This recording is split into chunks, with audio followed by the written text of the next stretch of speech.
সোমবার রাজ্যের পঞ্চম দফার ভোট গ্রহণ। ঠিক তার আগে ভারত সেবাশ্রম ও তার সন্ন্যাসী কার্তিক মহারাজকে নিয়ে করা মমতা বন্দ্যোপাধ্যায়ের মন্তব্যে সরগরম রাজ্য রাজনীতি। বিতর্কের সূত্রপাত শনিবার মমতার গোঘাটের সভা থেকে। মুখ্যমন্ত্রী মমতা বন্দ্যোপাধ্যায় তার নির্বাচনী বক্তৃতায় ধর্মীয় সংগঠন রামকৃষ্ণ মিশন ভারত সেবাশ্রম সংঘ প্রসঙ্গে আক্রমণের সুরে বক্তব্য রাখেন। মমতা বলেন, সব সাধু সমান হয় না, সব স্বজন সমান হয় না। আমাদের মধ্যেও কি আমরা সবাই সমান? এই যে বহরমপুরের একজন মহারাজ আছেন, আমি শুনেছি অনেকদিন ধরে কার্তিক মহারাজ। ভারত সেবাশ্রম সংঘকে আমি খুব শ্রদ্ধা করতাম। আমার শ্রদ্ধার্ঘের তালিকায় তারা দীর্ঘদিন ধরে আছে। কিন্তু যে লোকটা বলে তৃণমূল কংগ্রেসের এজেন্ট বসতে দেব না, সেই লোকটাকে আমি সাধু বলে মনে করি না। তার কারণ সে ডাইরেক্ট পলিটিক্স করে দেশটার সর্বনাশ করছে। সব সাধু তো সমান হয় না, সব স্বজন সমান হয় না। আমাদের মধ্যেও কি আমরা সবাই সমান? না। এই যে বহরমপুরের একজন মহারাজ আছেন, আমি শুনেছি অনেক দিন ধরে, কার্তিক মহারাজ। ভারত সেবা সংঘকে আমি খুব শ্রদ্ধা করতাম।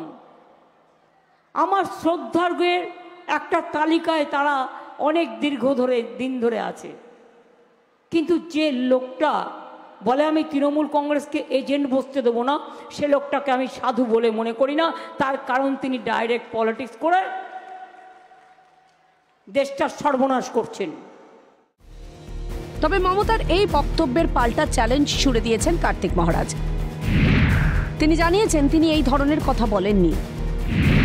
তিনি সাফ জানিয়েছেন তিনি কোনো রাজনৈতিক দলের তাবেদার নন।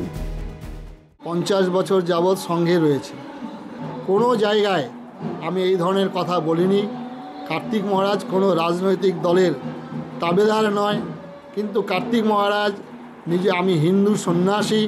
এই রাজনৈতিক দলের একজন এমএলএ সিটিং হুমায়ুন কবির, তিনি যে ভাষায় বক্তব্য রেখেছেন, মুর্শিদাবাদ জেলায় হিন্দু হচ্ছে 30%, মুসলিম হচ্ছে 70%।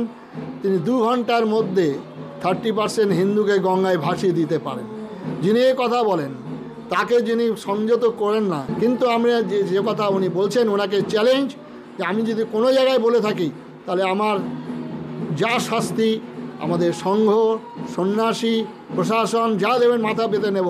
আর উনি যদি এটা মিথ্যা কথা বলেন তাহলে ওনার কি করবেন? উনি কি রাজনৈতিক জীবন থেকে অবসর নেবেন? সেই চ্যালেঞ্জ ওনাকে জানানো হলো। মমতার এহেন মন্তব্যে বঙ্গভোটে উত্তাপ ছড়িয়েছে। একজোটে সব বিরোধী দলগুলি সোচ্চারে নিন্দা ও প্রতিবাদ জানিয়েছে। ভারতীয় সনাতন সংস্কৃতির ধারক বাহকদের বিরুদ্ধে এই ধরনের মন্তব্য কেন করলেন মমতা, উঠছে প্রশ্ন। তবে কি ভোট ব্যাংক বাঁচানোর জন্য মমতার এটা নয়া কৌশল? প্রশ্ন ওয়াকিবহাল মহলের। ক্যালকাটা নিউজ।